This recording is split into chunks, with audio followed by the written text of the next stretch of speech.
नमस्कार किसान भाइयों, आपका स्वागत है आपका अपना यूट्यूब चैनल भूमि किसान में। मैं सुजीत कुमार आज के इस वीडियो में बताने वाला हूं कि खीरा की खेती कैसे करें और कौन सी महीना में करें। किसान भाइयों, वीडियो को पूरा अंत तक देखें क्योंकि हमने इस वीडियो पर काफ़ी ज़्यादा रिसर्च किया है। यह रिसर्च बिल्कुल वैज्ञानिक द्वारा रिसर्च की गई जानकारी देने जा रहा हूँ। आप भी जानना चाहते हैं कि वैज्ञानिक विधि क्या है, इस वीडियो को पूरा अंत तक ज़रूर देखें। किसान भाइयों, वीडियो को शुरू करते हैं। दोस्तों, खीरा की खेती करते हैं तो उचित सिंचाई की व्यवस्था रखना ज़रूरी बात है।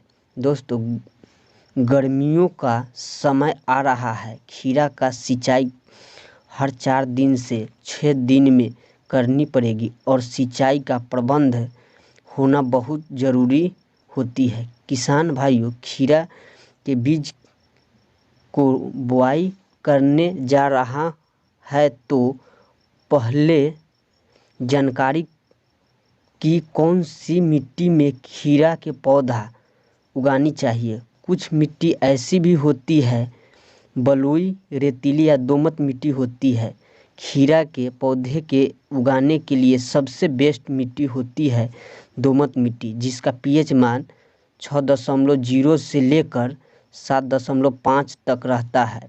तो खीरा के लिए बहुत उपयोग मिट्टी होता है। और बात करें तो पीएच मान 6.0 से 7.5 तक रहने पर खीरा इतना ज़्यादा उत्पादन देगा, इतना ज़्यादा पौधा होगी या इसके तोड़ते तोड़ते थक जाओगे। किसान भाइयों, वहीं पे बात करें तो खीरा के बुआई कैसे करते हैं।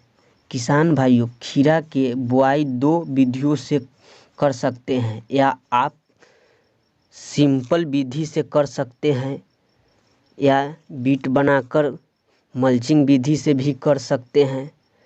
किसान भाइयों, खीरा की खेती आप दोनों विधि से कर सकते हैं आसानी से।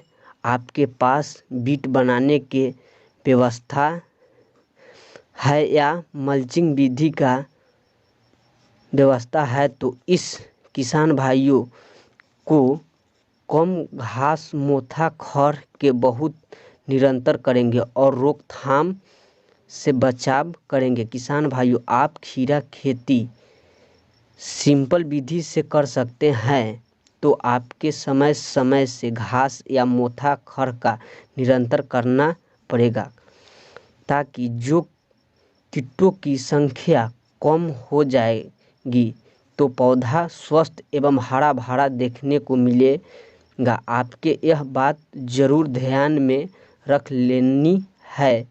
तो आप बजट बना लेते हैं तो आप मल्चिंग विधि से ही करना चाहिए। बात करें तो खेत की तैयारी करना चाहते हैं तो पहले 1 से 2 बार जुताई करवा लीजिए। तब खेत में सड़ी हुई गोबर के खाद 2 से 3 टलारी ज़रूर डाल दीजिए। अगर सड़ी हुई गोबर नहीं है तो रासायनिक खाद होती है, उनके खेतों में डाल सकते हैं, जैसे कि यूरिया 50 किलोग्राम, डीएपी 40 किलोग्राम लेना है और इसी के साथ लेना है पोटाश 40 किलोग्राम और इसी के साथ लेना है जिंक 3 किलोग्राम, रिजेंट लेना है 4 किलोग्राम। इन सभी खादों को 1 एकड़ खेत में डालना चाहिए और अच्छी तरह से मिला लेना चाहिए और इससे बाद में पूरे खेत में छिड़काव कर देना है। तो किसान भाइयों, अंतिम जोताई रोटावेटर से 2 बार जोतवा लेना है। जब आपका मिट्टी भुरभुरा बन जाता है तब आपके खीरा की बुआई करनी है। अगर हम बात करें तो बेड की तैयारी करते हैं तो बेड की ऊंचाई 1 फीट और बेड की चौड़ाई 3 फीट खेत के हिसाब से बनाएं। तो किसान भाइयों, खीरा के कौन सी महीना में रोपाई करना चाहिए। और कब करना चाहिए।